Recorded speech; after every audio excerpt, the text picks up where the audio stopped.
Okay students, हमें आज data handling के लेसन को स्टडी करना है। तो इसमें आप देखिए कि स्क्रीन पे आप देख पा रहे हैं कि इसमें ऑर्गेनाइजेशन ऑफ डाटा को हम पहले कलेक्ट करते हैं, फिर उसको रिकॉर्ड रखने के लिए उसको क्या करते हैं, ऑर्गेनाइज कर देते हैं। क्लियर? तो organisation of data means when we collect data we have to record and organise it. Clear? अभी हम बात करें रेंज क्या होता है। तो पहले मैं रेंज को आपको डिफाइन करके थोड़ा बता देता हूँ कि रेंज क्या होता है। कि रेंज से आप ये समझिए आपके पास कुछ नंबर है, मान लीजिए एक नंबर 1 है, 2 है, 3 है, 4 है, ये 4 नंबर हमने लिए। बहुत सारे नंबर हो सकते हैं, 1 2 3 4। ओके, अब इसमें जो सबसे बड़ा हाईएस्ट नंबर क्या है, 4, और लोवेस्ट नंबर क्या है, 1। इसका अगर आप हाईएस्ट नंबर में से लोवेस्ट नंबर को माइनस कर दें तो क्या आता है, हाईएस्ट नंबर 4 था, लोवेस्ट नंबर 1 था, क्योंकि मैंने नंबर कौन कौन से मेरे पास थे, 1 2 3 एंड 4। तो 4 माइनस 1 करेंगे तो 3 उसका क्या हो जाता है, रेंज। ओके, अब आप रेंज को समझने के लिए आप देखिए सेकंड अपनी स्क्रीन पे देखिए, रेंज लिखा हुआ है second topic, the difference between the highest and the lowest observation. Observation का मीनिंग आपको जो वैल्यू दे रखी है उसमें सबसे बड़ी वैल्यू क्या है और सबसे छोटी वैल्यू क्या है, उसको हम माइनस कर देते हैं। क्लियर? तो रेंज का फार्मूला क्लियर है, लिखिए देखिए, रेंज का फार्मूला हो गया the highest value minus the lowest value. ठीक है, अब इसका एग्जाम्पल देखिए, एग्जाम्पल से समझिए आप। इस the ages of years of 10 years 10 teachers of a school are, यानी एजेस दे रखी है, एज दे रखी है 10 टीचर्स की ईयर्स में।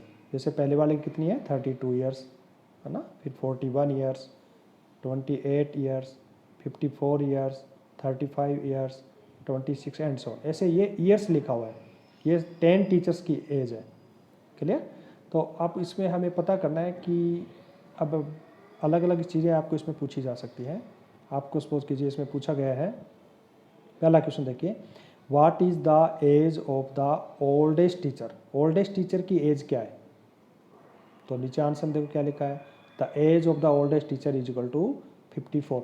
ऊपर जितने भी ऑब्जर्वेशन लिखे हैं, जितनी सूचनाएं लिखी हैं, नंबर्स लिखे हैं, उसमें ओल्डेस्ट का मीनिंग सबसे बड़ा, तो सबसे बड़ा नंबर 54 है। तो age of the oldest teacher की क्या होगी, 54 ईयर्स। और साथ में आपको क्या पूछा है, द यंगेस्ट टीचर की एज पूछी है, तो उसका भी आंसर देखो लिखा गया है नीचे, the age of the youngest teacher is equal to this. ऐसे अगर पूछा जाए तो ऐसे आपको आंसर को फॉलो करना है।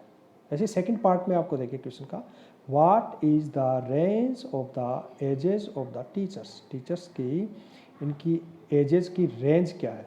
तो रेंज का मीनिंग मैंने बताया, बड़े से बड़े नंबर में से ओल्डेस्ट एज के से लोवेस्ट एज वाले को माइनस कर देंगे। क्लियर? तो देखो रेंज का फार्मूला मैंने यहाँ लिखा है, क्या बनेगा, the age of the oldest teacher minus the age of the youngest teacher. दोनों की एज मैंने लिखी ऊपर से, सबसे छोटी माइनस सबसे छोटी, सबसे बड़ी माइनस सबसे छोटी इज इक्वल टू 31 ईयर्स। ये 31 जो है वो इसका रेंज आ गया। क्लियर? यानी सबसे छोटे और बड़े के बीच का डिफरेंस। अब अगला टॉपिक है आपका arithmetic mean. Okay, arithmetic mean ये आप सभी जानते हैं, इसको एवरेज के नाम से भी जानते हैं। The most common representative value of A group of data is the arithmetic mean, और इसको मीन भी कह सकते हैं, और इसको द एवरेज भी कह सकते हैं, और इसको अरिथमेटिक मीन के नाम से भी, तीनों के नाम से हम इसको सिंपली जानते हैं। क्लियर? तो इस तरीके से हम इसको जान सकते हैं।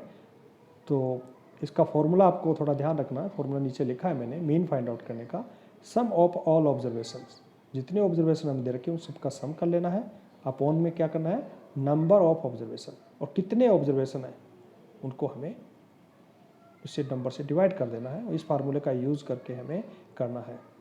क्लियर?